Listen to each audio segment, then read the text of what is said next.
ఈరోజు ఒక common topic అని చెప్పని ఒక కామన్ అపోహ గురించి మాట్లాడుకుందాం.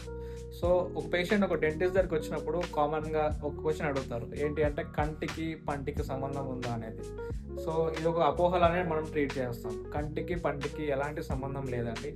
కంటికి పంటికి నర్వ్ ద్వారా సంబంధం ఉంటుంది. ట్రైజెమినల్ నర్వ్ అనేది maxillary branch, mandibular branch and ophthalmic branch ఉంటుంది. సో ఈ కామన్ నర్వ్ని మనం ట్రైజెమినల్ కాలంలో అనస్థీషియా అనేది లేదండి. అనస్థీషియా లేని కారణం వల్ల మనకి హెడ్ పైన గట్టిగా బలంగా కొట్టేవాళ్ళు, దానివల్ల కంటి చూపు పోతుంది.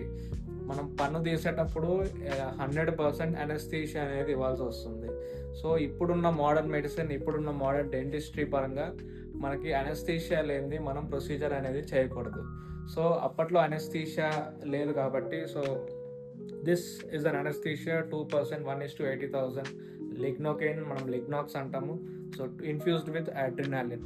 సో ఈ అనస్థీషియా ఇచ్చిన తర్వాతనే మనం ప్రొసీజర్ అనేది చేస్తాం. ఎక్కడితే మనం ప్రొసీజర్ చేస్తామో మొత్తం మొద్దుబారిపోతుంది.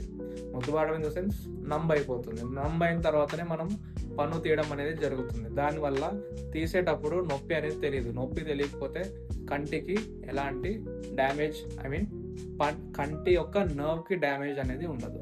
ఒకవేళ నొప్పితో చేసినా కానీ, వితౌట్ అనస్థీషియా చేసినా కానీ మనకి నర్వ్ డ్యామేజ్ అనేది 100% ఉంటుంది. సో ఇదొక కామన్ అపోహనే మనం ట్రీట్ చేస్తాము.